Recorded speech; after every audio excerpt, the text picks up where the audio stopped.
There's a river in my soul. There's a river flowing in my soul, and it's telling me that I'm somebody. There's a river flowing in my soul. There's a river flowing in my heart. There's a river flowing in my heart, and it's telling me that I'm somebody. There's a river flowing in my heart. There's a river flowing in my mind. There's a river flowing in my mind, and it's telling me that I'm somebody. There's a river flowing in my mind.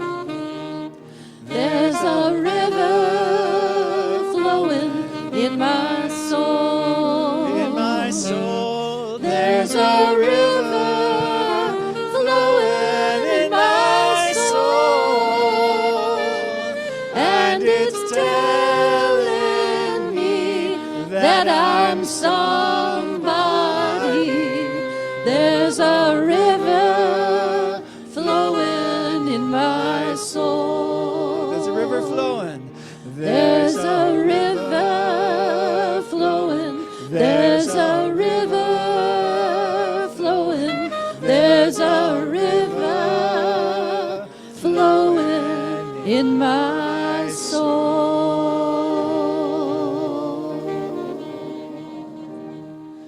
Good morning. I invite you to rise in body or in spirit and to sing one more song. Morning has come.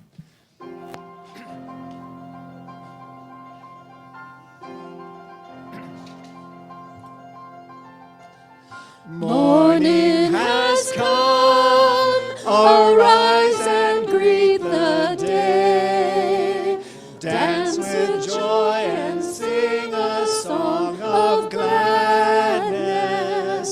The light of hope here shines upon each face. May it bring faith to guide our journey home.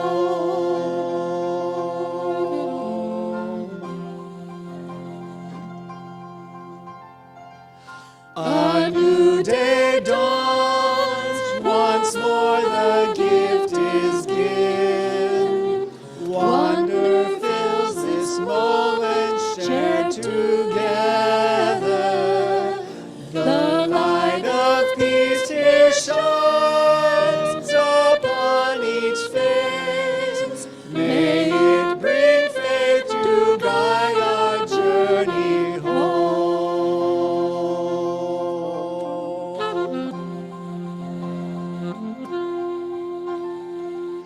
Open our eyes to see that life abounds. Open hearts to welcome it among us. The light of love here shines upon each face. May it bring faith to guide our journey home.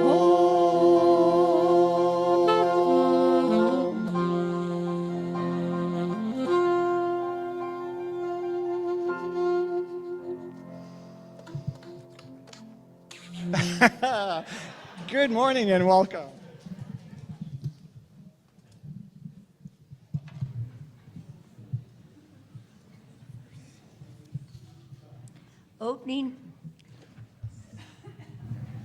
Opening words by Rainer Maria Rilke. These words I read when I was in college over 50 years ago, and they had such an impact on me that they still stay in a chamber of my heart, and I often go back and remember them, returning to them. I'm so grateful. Be patient towards all that is unsolved in your heart, and try to love the questions themselves as if they were locked rooms or books written in a very foreign language. Don't search for the answers, which could not be given to you now because you are not able to live them. And the point is to live everything. Live the questions now. Perhaps then, someday, far in the future, you will gradually, without even noticing it, live your way into the answer.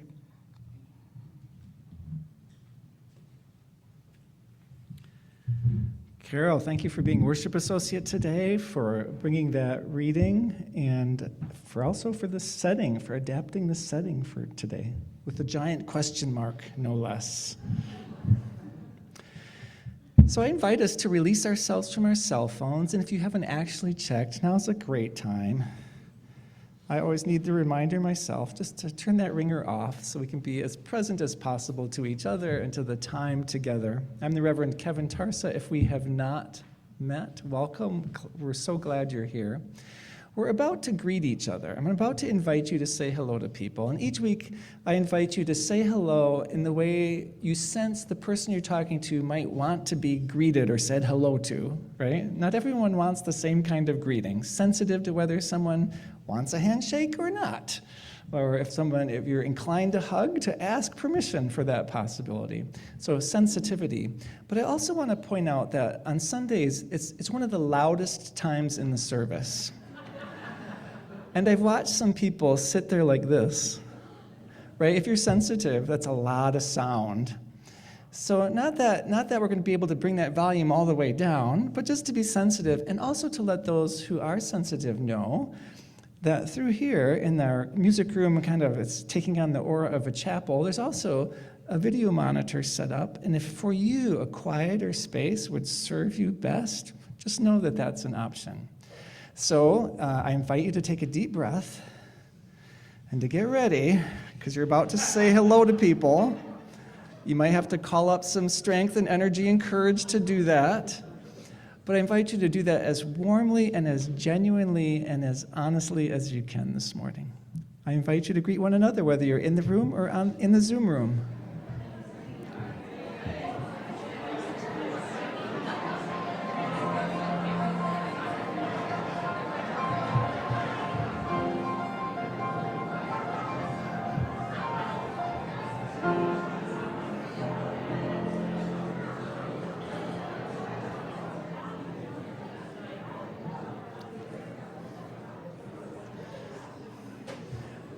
It's striking me this morning just how much bigger this space feels. I know we've been here a month or two, right? But all of a sudden, I'm like, wow, this is a much bigger space in lots of ways.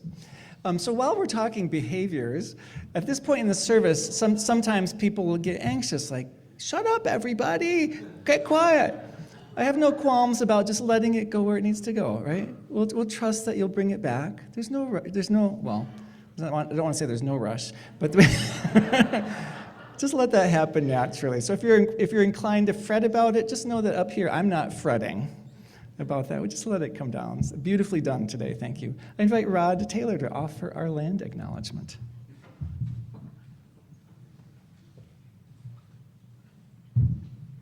Good morning. Each week we place a small basket of black oak acorns on our altar. These acorns are more than a symbol. They remind us that we gather on the ancestral homeland of the Nisenan people, land that was never ceded. They also remind us that the Nisenan are still here, despite generations of violence, dispossession, erasure, and exclusion from California's history. Nisenan people continue to sustain their families, culture, and relationship with this land. We recognize that the original tribal families have yet to recover from the genocide inflicted upon their people and from the continuing denial of their sovereignty. As residents and visitors on Nisenan land, we commit ourselves to right relationship, not only through acknowledgement, but through action. We support the Nevada City Rancheria Nisenan tribe in its work to strengthen its community, preserve and renew its culture, and restore tribal sovereignty through federal recognition. The seeds of beloved community are ours to nurture with humility, courage, and care.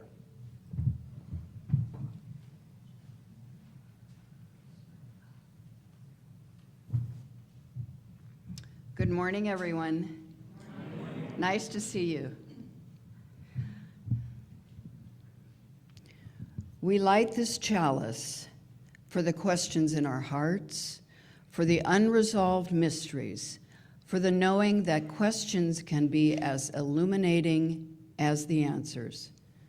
Perhaps we come with questions of justice, belonging, purpose, or what it means to be fully alive. Or, how do we live together? Where is hope calling us? Or, may we not rush toward the answers. Instead, may we have the patience to dwell in uncertainty, letting curiosity be our companion.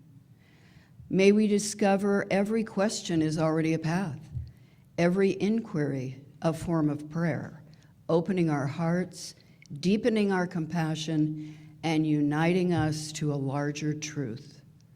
As this flame rises, may we courageously live into the questions. May its light remind us not to master life's mysteries, but welcome and be changed by them.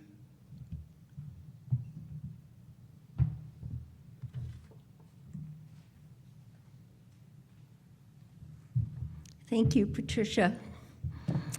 Well, I see here this morning it's not quite a boss, but a basket. And I wonder what might be inside this basket. It has a beautiful lock. Oh my gosh. I see 3 things, and they are these. So can you imagine what will happen to these 3 pieces, puzzle pieces? And I'm wondering if there's a little one this morning that will come and grab the wonder basket and the chalice as we sing them on their way to Kids Connection.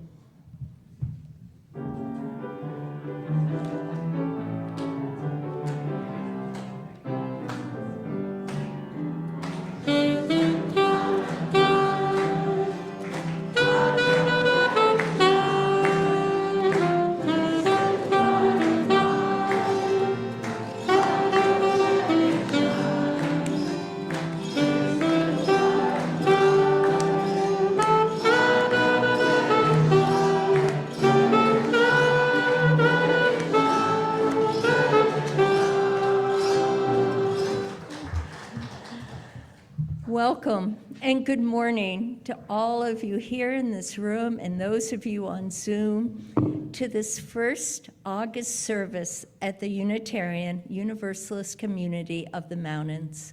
I'm Carol Nimick, your worship associate, helping Reverend Kevin Tarsa. Warm greetings to each of you.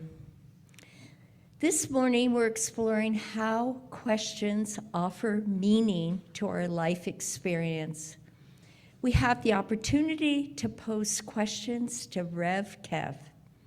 These can be intimately personal questions, or those questions of vast and existential dimension that might seem to defy answers. He says he's ready for all of them. Back in January, Rev Kev encouraged us to begin our new year with a question rather than a word. I frequently leaned into my question, how can I be more present in each moment? The act of posing the question has helped enliven and create more purposeful actions. I'm curious, how are you living your New Year's question? The process of hanging out in a question seems to beckon with uncertainty. This is not always a comfortable place for me, but with some patience, it has deepened my understanding. As new possibilities or insights arise, I find questions can freshen my frame of mind and spirit. This is especially so when I pose the question with a why or a how. Being in the question can be life-giving and transformational. The gravity of staying with the question, living into the question, can allow us to learn about not clinging to an answer. It is unfortunate how our culture seems to undervalue the question and is so attached to reaching an answer. Questions can generate ideas and deepen connections to others and to ourselves. Some questions take us to new realms. I'm reminded of the koan question. What is the sound of one hand clapping? Pondering this might take us to another dimension of living that can't be understood with the conscious mind. So, what questions have you in your heart this morning? What question would you like Rev Kev to speak to, or today, or in the coming month? What question would be a delightful focus of a sermon you're hearing? Welcome, everyone, to this time together and to the space in your heart and mind where a question may be stirring.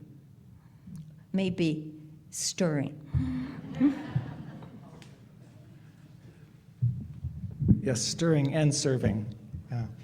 So Carol has done this already beautifully in terms of inviting the questions. And if you read the service description, you'll know, or if you looked at the card on your seat, you'll know. I'm asking today for a few different kinds of questions. One's the traditional question box service kind of question. It's a question for the minister to try to answer, or not, as the case may be. So that's on one side. On the other side, there's a chance to offer two other kinds of questions, and these will help inform all kinds of things for me for the year ahead. One is, what's the personal question that you're working with right now in your life, that you're dancing with, that you're wrestling with? What's the question that you've got in front of you? What's your question?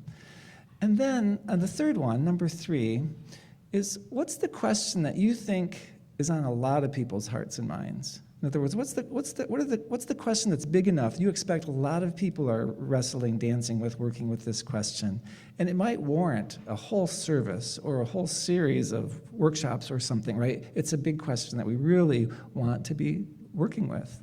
So 3 kinds of questions. One for me today. One, what's your personal question? That's what you're working with in your life. And what do you think is the large community question that we might do well to play with? Does that make sense? So anytime in the service, you could be writing those questions. I'll ask for them when we get to that kind of sermon time of the service. But that's what that is about. So I invite Bob King and Jim Perkins up for another Freedom Summer moment.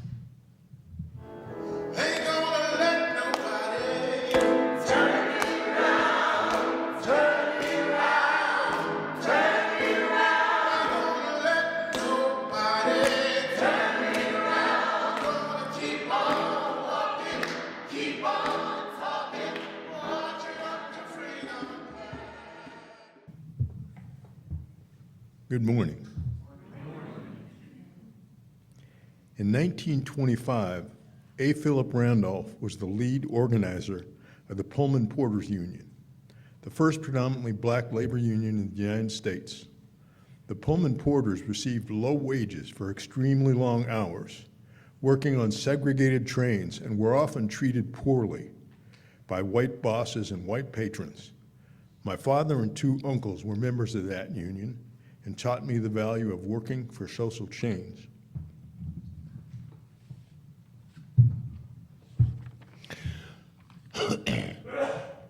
Randolph requested a meeting with First Lady Eleanor Roosevelt because she was an anti-racism advocate. She set up a meeting with Randolph and President Roosevelt regarding the rampant discrimination against Black Americans in employment for the 17 million new jobs in the U.S. defense industry created by World War II. At first, the president didn't want to order job integration.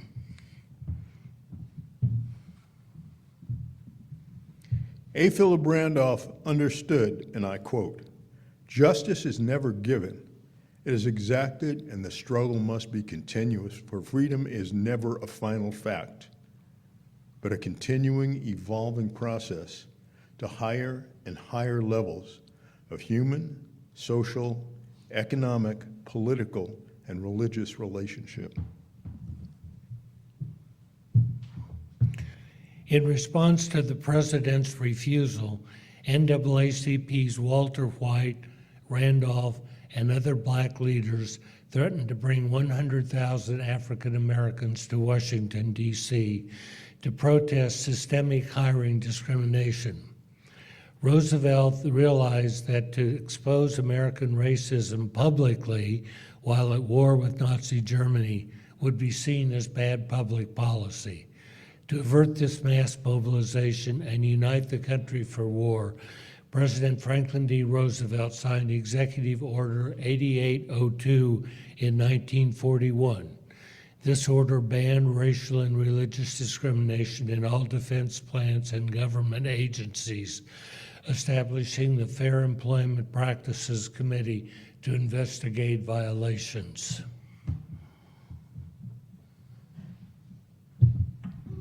As we know, in August 1963, the March on Washington finally occurred. Dr. Martin Luther King Jr.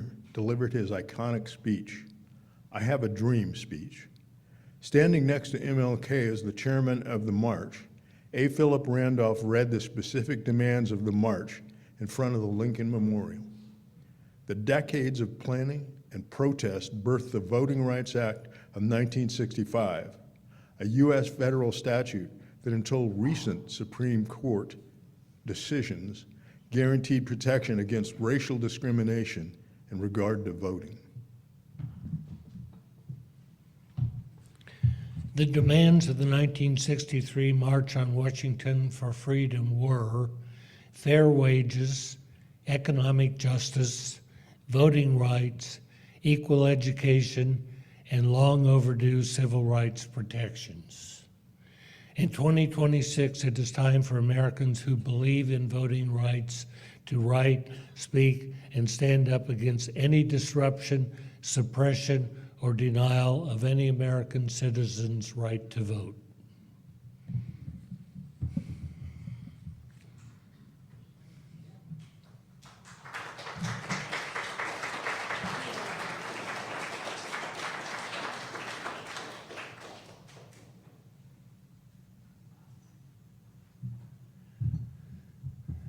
Thank you, Bob and Jim. And Jim lights our candle of compassion, resistance, and resilience with all of that in mind and heart.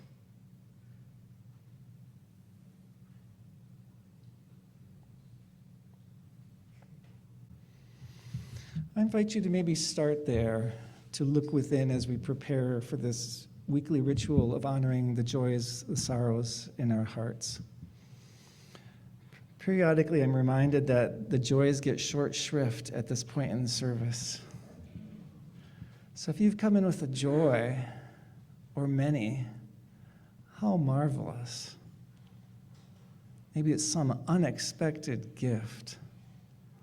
Someone's behavior you could barely have hoped for that actually happened.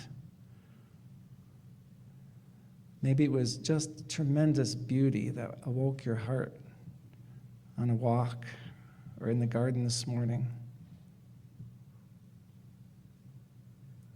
Maybe it was a birth, a reunion, a wedding.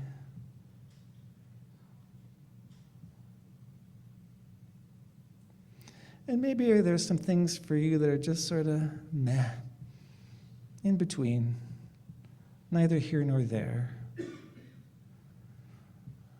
Maybe for you there's also something weighing heavy on your heart, taking a lot of your time and attention and focus, full of unknowns, full of questions.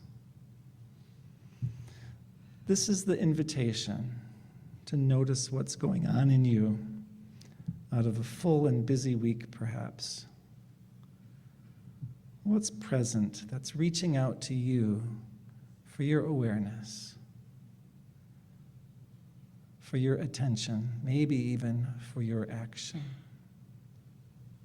I invite you to search your heart.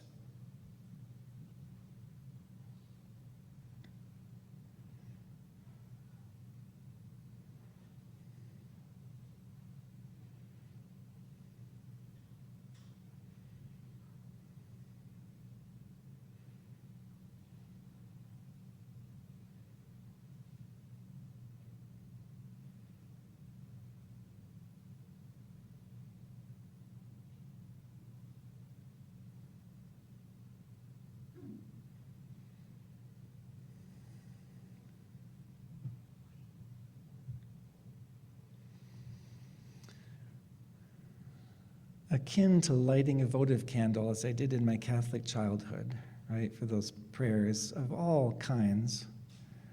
Here, we invite people who are in the room to take a stone and place it in the bowl of water.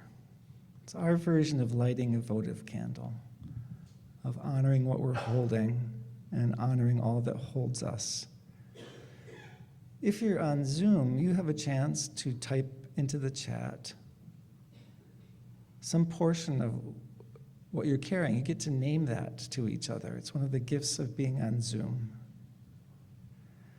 And because we move from this very internal search to this collective ritual, I invite you to become aware of the people around you. Just be aware of the presences around you. This ritual is both very personal and also collective. So we hold what's in our heart and we hold each other at the same time. I invite you to surface your feelings, your needs, your hopes, your joys, and surface your care for each other all at the same time into this ritual. If you're so moved, I invite you forward to bring the stone you got when you walked in or to take a stone from the table and to place it in the bowl of water. I invite you into your own prayerfulness, intention, and attention.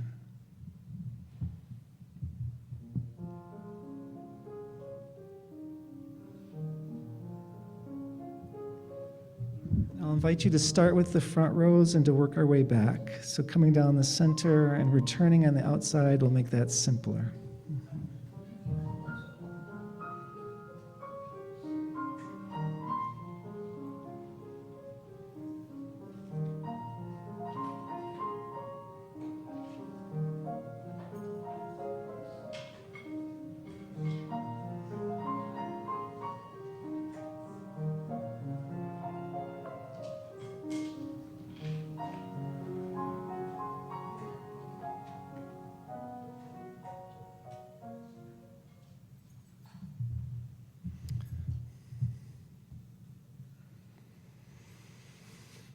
Beautiful, Linda, thank you.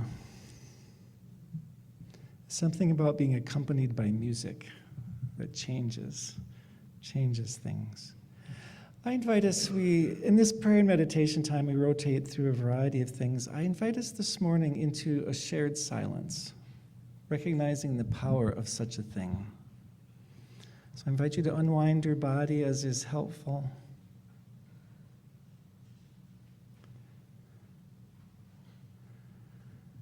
Settle in a way that is true for you. If If you have a practice of meditation, mindfulness, this might be the moment. If there's a prayer that's welling up in your heart, this might be the moment. If you're ready for just some blessed stillness for a couple minutes, now might be the moment. I invite us into the shared silence and all that will happen as we hold it.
May what you hear in the silence, what you discover in the silence, may the answer that comes ringing back to you later serve your spirit and serve the world you touch.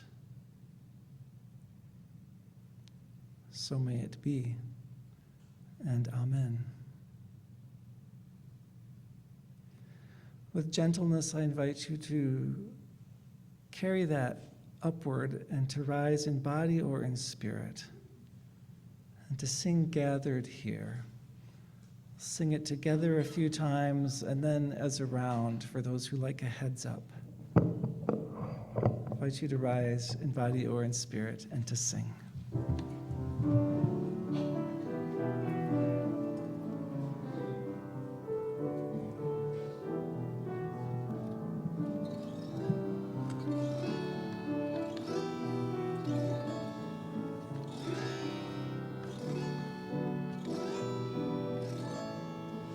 Gathered here in the mystery of the hour, gathered here in one strong body, gathered here in the struggle and the power, Spirit draw near. Gathered here in the mystery of the hour, gathered here in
Thank you.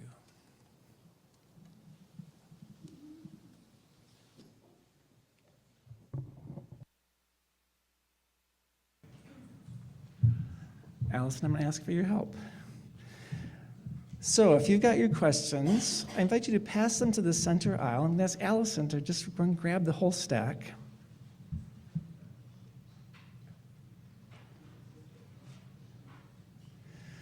So truth be told, this is a service that often arrives in a congregation in May or June when the minister is tired and ready for summer break,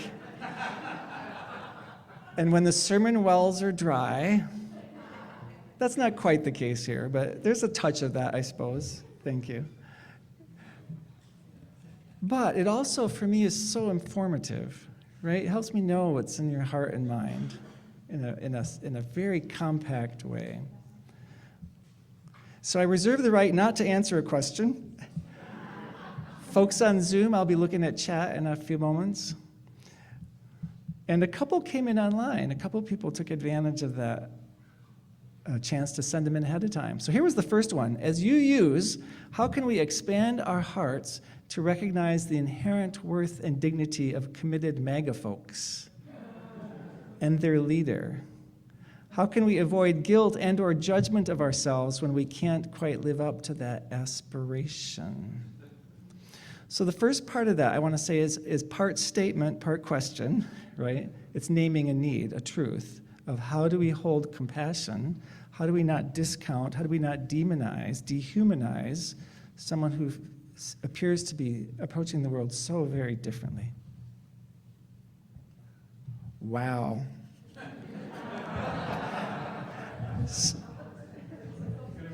So I was just hearing about someone's eulogy in the 1800s, and this was after the service. They did the eulogy. The eulogy was 3 hours. Have no fear, that will not happen. And I think it's a really valid point. How can we avoid guilt and or judgment of ourselves when we can't quite live up to that aspiration? I've mentioned a number of times, and I think this feeds both parts of that question, that self-compassion is central to this. If we aren't offering ourselves compassion, saying, it's perfectly understandable that I feel that way, if we aren't learning to do that, we won't be able to offer it to other people as fully. So I think it's true. We have to find our empathy, our compassion. What can we identify with? How can we recognize the needs beneath what someone's doing, beneath the strategies they're using to try to get those needs met? Same needs we have, but we just approach differently. And how can we have compassion for them, but also for ourselves when we aren't feeling very compassionate even? Can we have self-compassion for not feeling compassionate, in other words? That's my starting place with that one. What do all religions have in common in their ethics, sentiments, teachings? Whew, you tell me. There are some ways that people try to look at religion very broadly. There are a couple I would name. From seminary, one of my professors said that religion and theology in general, what it really does is help people come to terms with and find a place in how things are and which things matter. In other words, what's the nature of existence? Why is what's here here? How did it get here? All those large questions. What's the nature of existence? How are things? And given that, which things matter? That's what religion tries to help us do. It does it in a lot of different ways. I'm also, for years, have been influenced by the work of Loyal Rue, who looks at the way religion functions in human circles, to say that what religion does over and over again is help us figure out how to live at the intersection of me as an individual and me as a member of a group of people. How do I be fully myself? How do I grow? How do I deepen? Can I be authentic? And how can I be part of a community at the same time that demands sometimes that I do things that weren't exactly what I would choose? That's what religion helps us do. And the other layer that I bring into this when I think about this is religion helps us find our relationship to what transcends us. One of my ministers, Emmylou Belcher, used to say that God, in this case I'd say religion too, So it's our relationship to God. In this case, what precedes, includes, and exceeds us. What's here before us, what includes us, and what is beyond us. What's our relationship to that? That's what religion is helping us do. Get a sense of what's our place in that. What's our relationship to that? So I'm going to go totally random here, and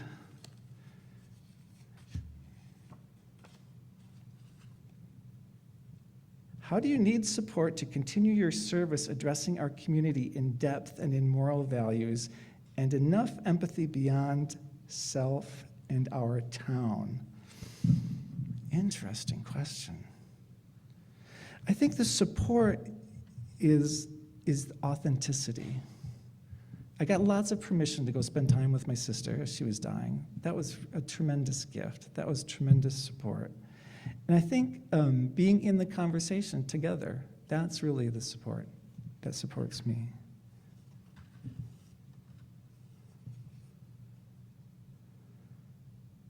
How do I come together with my loved ones when they are so busy working, or find intimacy with new folks outside my family? Ooh, I'm not sure that's a minister single answer question. Anyone resonating with that besides the author? Yeah. How do I come together with my loved ones when they're so busy working? I think what comes to mind of the teaching I've received, the support I've received, or the lesson I've received from others, is that what we do is we hold people. We hold people. They might not be available to us in that moment, but we hold them still in our hearts. Like we keep them present with us. We don't discount them. We don't rule them out. We stay available to them. So when they are available, so that's one kind of broad way, besides maybe inviting. And I know there'd be lots of people here in the room that would have a wise advice around that too. What do you envision happening at UUCM and you personally? Whoo, yeah. Of course, somebody would ask this question. What do I envision happening? I envision this congregation, this community, discovering who it is anew now, right? What threads carry, and what has to be different now? I'm right there in it with you. What stays the same? What needs to be different? I envision a community that's ever more present and available and open and kind in terms of welcoming people who are seeking community right now, which seems, I name this all the time, seems ever more important, the sense of community. Me personally, I think there's a little, I'm just going to translate that question, because if it isn't this one, it'll be somewhere. Kind of, what does that mean for how long you're here? Right? True? True, the unspoken question, maybe. So I've said since I arrived, I was hoping to do, or intending, or imagining doing 2 7-year cycles, doing 14 years worth, which would take me to the age of 67, which would be, including this year, 4 more years. So there's still a truth to that, and there are 2 reorienting things in my life at the moment. One is a return to a relationship, right?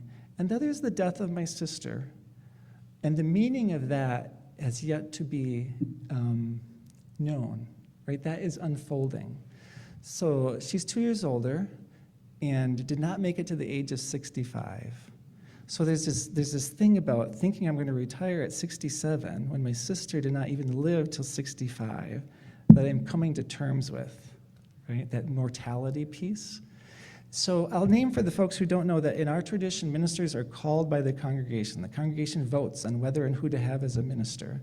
And there's no time frame for that. They're not moved around every 7 years or every 5 years as in some traditions. So it's as long as it's working for the minister and the congregation. That's how it works in our tradition. And the layer I would add to that is I'm always paying attention to, and I think the congregation needs to too, is what's needed. What's needed in the relationship at a given time. When we're analyzing, is this still good? Is this right? Is this the right thing? It's what's needed at the moment. So that's a non-answer answer for you. It's a day at a time, right? There's nothing imminent. I'm not about to head out, just so you know.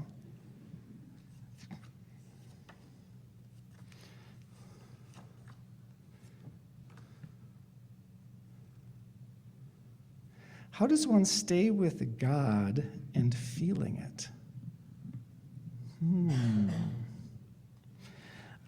I am not a theist. I might not be the best answerer of that question. How does one stay with God? Who's got an answer for that?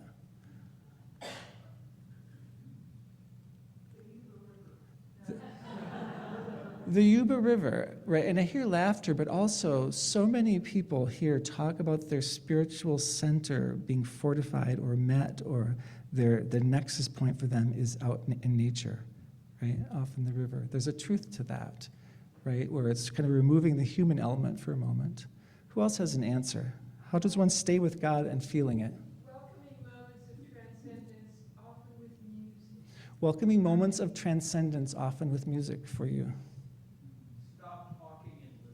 Stop talking and listen. My own translation, I mean, I said I'm not the best person to answer, but I have my own version of this, right? Which is I do have a really profound experience of transcendence that I am drawn to. I don't name that God. It's not the way it's framed for me. And yet, what I can talk to somebody about their experience of God, and I totally have an understanding of that at a piece. I saw Jenny. I'm not sure how to say this, but I don't think there's a significant difference between the natural world and the concept of God. For you, there's not a big distinction between the concept of the natural world and the concept of God. The web of life is the way you understand divinity. Yeah, thank you.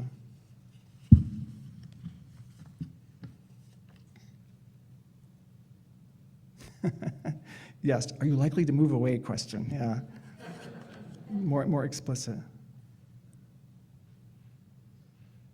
How do I, no, that's not the right side.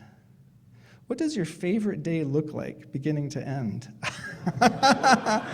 Oh, good question. So for me, my favorite days are unstructured to start, right? If I have a 5-minute phone call at 6:30 in the evening, my day is occupied with being oriented to needing to be on that call at 6:30 for 5 minutes. It's the unstructured day that's open-ended that is really my favorite kind of day, so it can go where it needs to go, and will certainly include time in the garden, time outdoors, swimming in the river would be a really good one, and then a meal, whether it's me or with other people, I take some time making a meal. There's preparing food. It brings me great joy. And then some quietness at the end of the evening that would involve, for me, typically making music in some way. I start my days, my favorite days start with mindfulness. I do a series of yoga postures and stretches, and some reading that gives me some input that I can be with and let my heart stir with for a while. Here's some pieces of a favorite day. Check our time. Oops. So many questions. I will actually look at all these questions, and we'll let a number of them inform things, and I'm going to look for chances to answer them as I am able. Some related questions. How are we going to bring younger people into our congregation? Every congregation wants to do that. Every congregation names this. Who's got the answer? Invite them is one thing. Serve their needs, which might not be coming to someplace on Sunday morning. Someone just relayed this story, which I've heard many, many times. Families are so incredibly busy that on Sunday morning, the chance to go to the river, to go walking, is like, that's what they're longing for. The needs are a bit different. We can't, I think, assume that what worked in the 60s, 70s, 80s, 90s is the same. So the question for me is what serves younger people? What serves young families, for example? That's the question. And who do you see up front also helps determine that. When you walk into our room, I remember coming to a movie in Grass Valley and looking out and seeing all gray heads, right? So who do you see there? I don't have a simple answer to that one, but for me it starts with getting clear with the people that we're actually wanting to offer something to, what their needs are. And can we offer that without it being about meeting our needs? It's not about our need to have young people here. Can we actually serve the needs of young people and what they're needing in these days?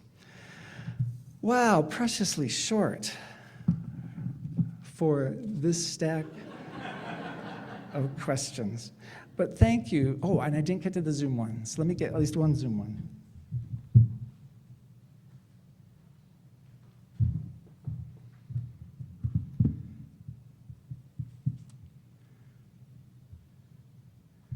Oh, do I see any?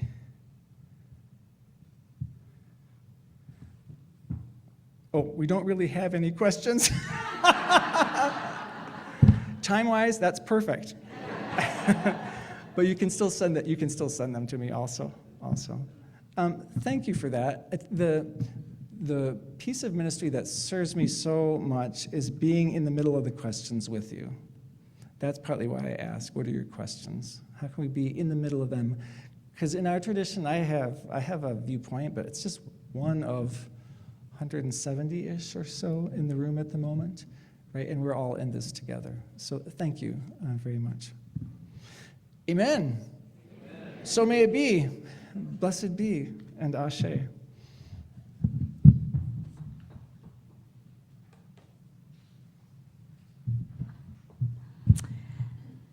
Half our giving each month is given to a local nonprofit. This month's offerings will support interfaith food ministry, of which UUCM is a member. With us today is their Director of Development and Communications, Victoria Lindsay. Steve Temple will introduce her.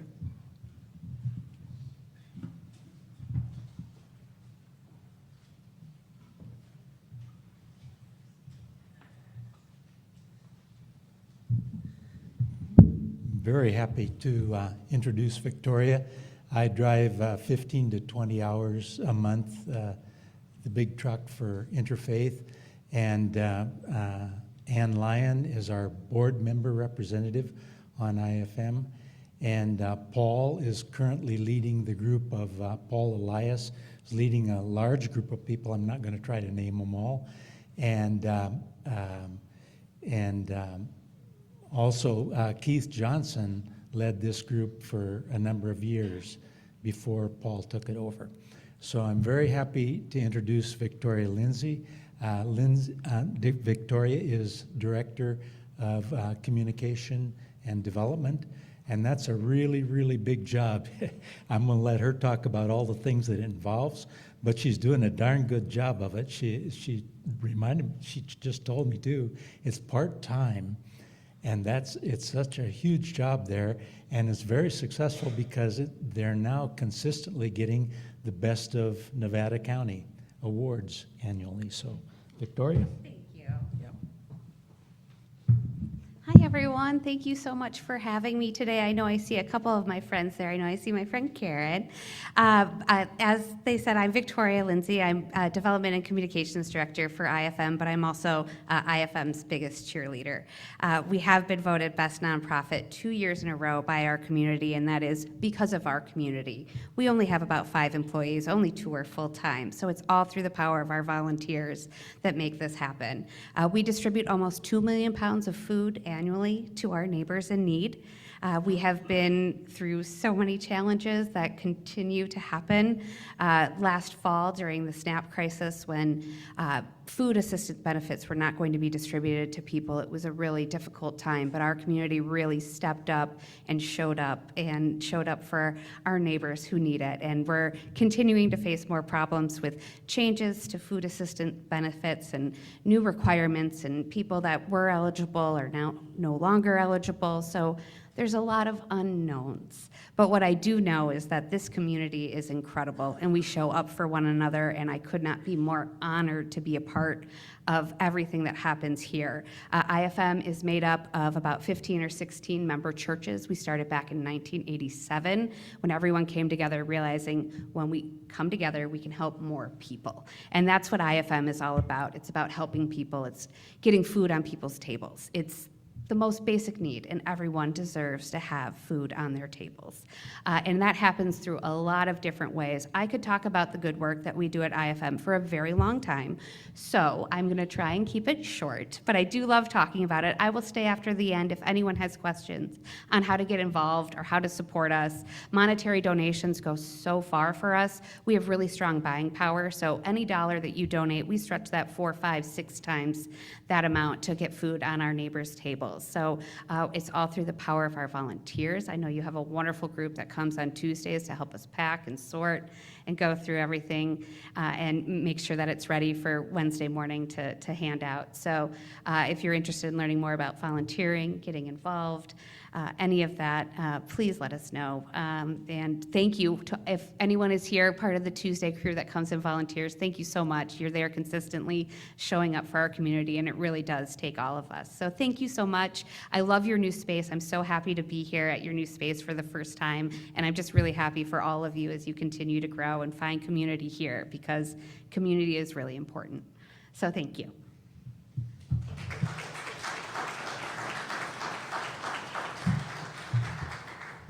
Thank you, Victoria and Steve. So also the offerings this morning also help support our UUCM community, its staff, building, and programs. And for those of you who would like, please see the following slide for other ways to give.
Thank you for your generosity. We dedicate these gifts to our UUCM community and to the larger community to which we are interconnected and in which we thrive.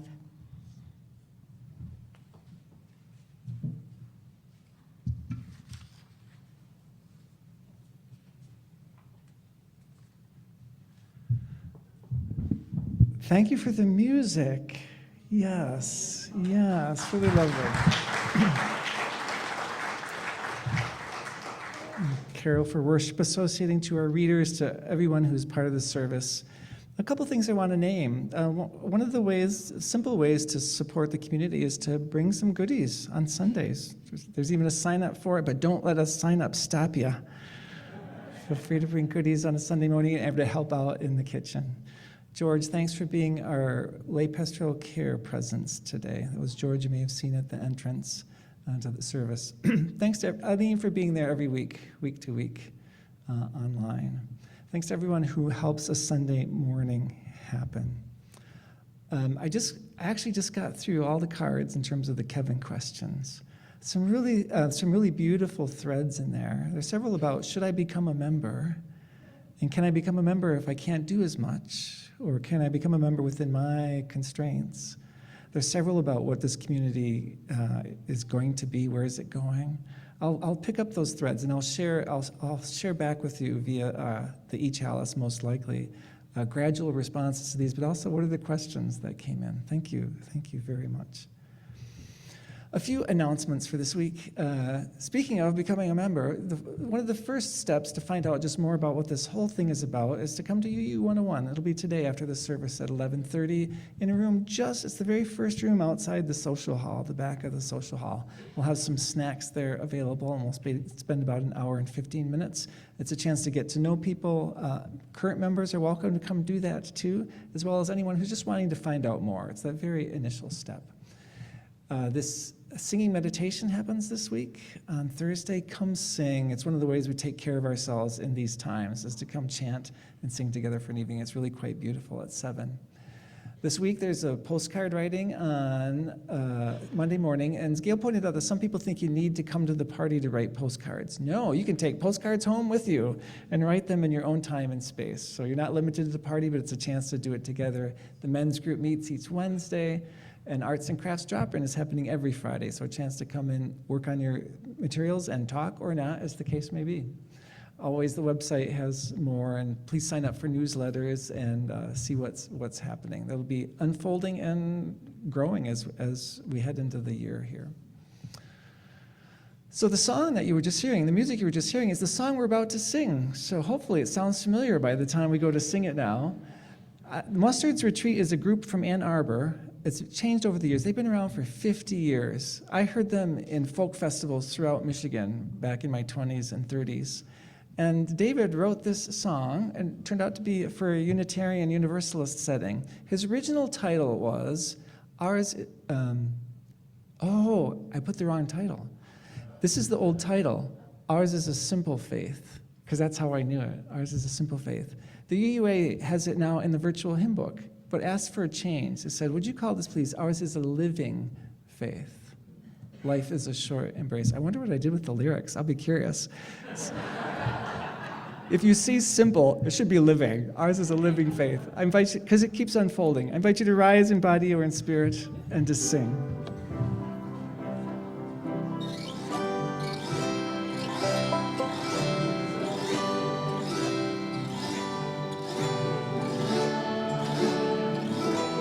Heaven is in this place every day. Hope is the ground we to make each day what you will. Thankful for dreams fulfilled every day. No room in this heart for fear, no judgment day drawing near. Trust that inner voice you hear every day. Life not a goal.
was Parker Palmer who said, among others, that a good question is worth 1,000 answers. I know, we want the answers, please. A good question is worth 1,000 answers. May we find the right questions in our lives, in this community, the right questions for our nation. May we find the right questions. I invite us to take all the goodness from this time together with us as we extinguish our chalice, and together we will carry the flame of peace and love until we meet again. We'll see you next Sunday for Honor Roll, and if you're here in the building, please join us for refreshments and consider coming to UU 101 right afterwards.